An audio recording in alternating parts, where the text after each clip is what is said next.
ನಮಸ್ಕಾರ, ನಾನು ಕಾವ್ಯ. ವಿ4 ನ್ಯೂಸ್ನ ವಿಶೇಷ ಕಾರ್ಯಕ್ರಮಕ್ಕೆ ಸ್ವಾಗತ.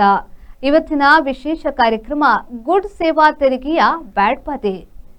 ಒಂದೇ ತೆರಿಗೆ ಒಂದೇ ಬಗೆಯ ತೆರಿಗೆ ಎಂದರು ತಂದರು, ಹೊರೆಯಿಲ್ಲವಿದು ಜನರಿಗೆ ಎಂದರು. ಆದರೆ ಹೊಸ ಹೊರಳು ಏನಾದರೂ ತಿರುಳು ಹೊಂದಿದೆಯೇ ಎಂದರೆ ಅದು ವಿವಾದ ಮುಕ್ತವಲ್ಲ ಎಂಬುದು ಸ್ಪಷ್ಟ. ಸಣ್ಣ ವ್ಯಾಪಾರಿಗಳಿಗೆ ಜಿಎಸ್ಟಿ ನೋಟಿಸು ಹೋಗಿದ್ದು ದೊಡ್ಡ ವಿವಾದವಾಗಿತ್ತು. ಆ ಸಮಸ್ಯೆಯನ್ನು ಸದ್ಯ ಮುಖ್ಯಮಂತ್ರಿಯವರು ಯಶಸ್ವಿಯಾಗಿ ಬಗೆಹರಿಸಿದ್ದಾರೆ ಎಂದು ಹೇಳಬಹುದು. ಇತ್ತೀಚೆಗೆ ಕರ್ನಾಟಕವು ದೇಶದಲ್ಲೇ ಅತಿ ಹೆಚ್ಚು ತಲಾದಾಯದ ರಾಜ್ಯವಾಗಿ ಹೊರಹೊಮ್ಮಿತ್ತು. ತಲಾದಾಯ ಹೆಚ್ಚಳದಲ್ಲಿ ಮುಖ್ಯವಾಗಿ ಮಹಿಳೆಯರಿಗೆ ನೀಡಿರುವ ಗ್ಯಾರಂಟಿ ಶಕ್ತಿಗಳ ಪಾತ್ರವಿದೆ. ಆದರೆ ರಾಜ್ಯದಲ್ಲಿ ಆಗುವ ಜಿಎಸ್ಟಿ ಸಂಗ್ರಹದಲ್ಲಿ ಕರ್ನಾಟಕವು ನ್ಯಾಯಯುತ ಪಾಲು ಪಡೆಯುತ್ತಿಲ್ಲ ಎನ್ನುವುದು ಒಂದು ಕೂಗು.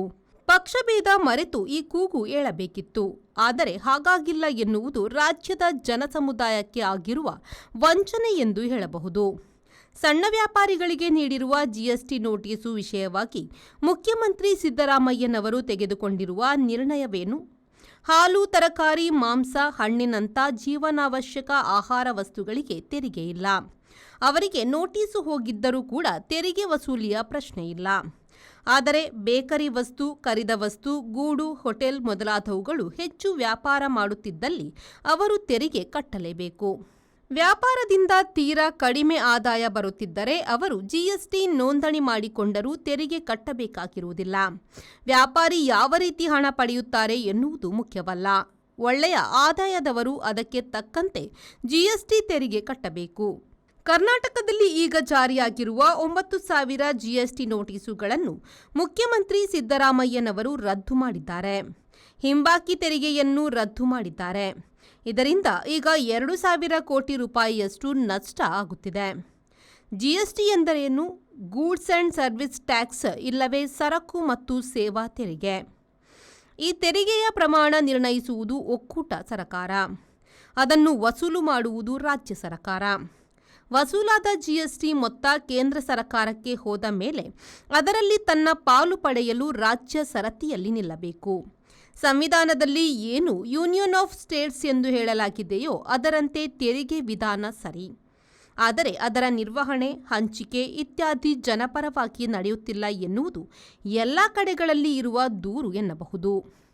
ಜಿಎಸ್ಟಿ ಮಸೂದೆಯು 2016ರಲ್ಲಿ ಸಂಸತ್ತಿನ ಮನೆಗಳಲ್ಲಿ ಪಾಸಾಗಿದೆ. ಹಿಂದಿನ ಕಾಂಗ್ರೆಸ್ ಸರ್ಕಾರದ ಅವಧಿಯಲ್ಲಿ ತಯಾರಾದ ಮಸೂದೆ ಇದು. ಆಗ ಅದನ್ನು ಸರಿಯಾಗಿ ಒಪ್ಪದ ಬಿಜೆಪಿ ಪಕ್ಷವು ಮೈತ್ರಿ ಸರ್ಕಾರವನ್ನು ಕೇಂದ್ರದಲ್ಲಿ ರಚಿಸಿದ ಮೇಲೆ ಜಿಎಸ್ಟಿ ತೆರಿಗೆ ಪ್ರಮಾಣವನ್ನು ಹಿಂದೆ ಕಾಂಗ್ರೆಸ್ ಸರ್ಕಾರವು ಗೊತ್ತು ಮಾಡಿದ್ದ ಗರಿಷ್ಠ 18% 28%ವರೆಗೂ ಏರಿಸಿ ಒಪ್ಪಿತ್ತು. ಪ್ರತಿಭಟನೆಗಳು ನಡೆದಾಗ ಒಂದಷ್ಟು ಇಳಿಸಿದ್ದೂ ಆಗಿದೆ. 2017ರ ಜುಲೈ 1ರ ನಟ್ಟಿರುಳಿನಿಂದಲೇ ಜಿಎಸ್ಟಿ ದೇಶದಲ್ಲಿ ಜಾರಿಗೆ ಬಂದಿದೆ. 8 ವರ್ಷ 3.5 ವಾರಗಳಲ್ಲಿ ಈ ಸರಕು ಮತ್ತು ಸೇವಾ ತೆರಿಗೆ ಗಾಡಿ ಓಡುತ್ತಿದೆ. ಆ ಗಾಡಿಗೆ ಬ್ರೇಕ್ ಎಂಬುದೇ ಇಲ್ಲ ಎಂದರೂ ತಪ್ಪೇನೂ ಆಗದು. ಇದರ ಹಿಂದಿನ ಇನ್ನೊಂದು ರೂಪ ದೊಡ್ಡ ವ್ಯಾಪಾರಿಗಳ ಕಳ್ಳ ಲೆಕ್ಕಾಚಾರದಲ್ಲಿ ತೆರಿಗೆ ವಂಚನೆ ಒಂದಷ್ಟು ನಡೆಯುತ್ತಲೇ ಇರುತ್ತದೆ. 2014ರ ಸಂವಿಧಾನದ 122ನೇ ತಿದ್ದುಪಡಿಯಂತೆ ಜಿಎಸ್ಟಿ ಅಧಿಕಾರವು ದತ್ತವಾಗಿದೆ. ಸೇವಾ ತೆರಿಗೆ ದರವು 14.5% ಇದ್ದುದು 18%ಕ್ಕೆ ಏರಿದ್ದು ಪ್ರಾಮಾಣಿಕರಿಗೆ ಅಡಚಣೆಯಾದರೆ ಕಳ್ಳ ಲೆಕ್ಕದವರಿಗೆ ಒಗ್ಗರಣೆಯಾಗಿದೆ.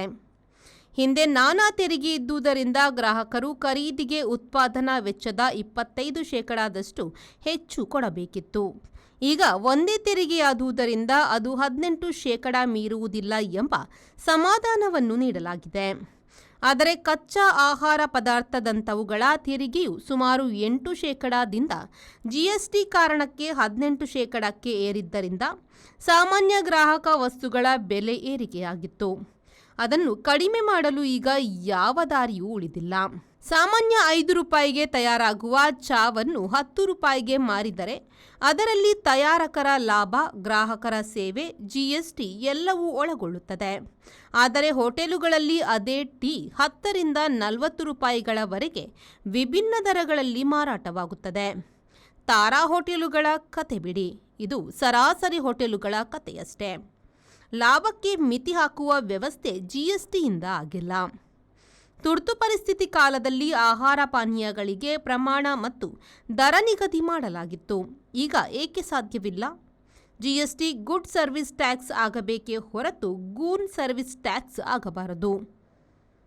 ಗುಡ್ ಸೇವಾ ತೆರಿಗೆಯ ಬ್ಯಾಡ್ಬದಿ ವಿಶೇಷ ಕಾರ್ಯಕ್ರಮದಿಂದ ಹೊರಬರುವ ಒಂದು ದೇಶದ ಎಲ್ಲಾ ಬಗೆಯ ಅಭಿವೃದ್ಧಿಯು ತೆರಿಗೆ ಸಂಗ್ರಹವನ್ನ ಅವಲಂಬಿಸಿರುತ್ತದೆ. ಅದನ್ನ ತಪ್ಪಿಸಲಾಗದು. ಸುಧಾರಣೆ ಮಾಡಲು ಖಂಡಿತ ಸಾಧ್ಯವಿದೆ. ಇದೇ ಹೊತ್ತಿನ ವಿಶೇಷ. ನಿರಂತರ ಸುದ್ದಿ, ಮಾಹಿತಿ, ಮನೋರಂಜನೆಗಾಗಿ ನೋಡ್ತಾ ಇರಿ ವಿ4 ನ್ಯೂಸ್.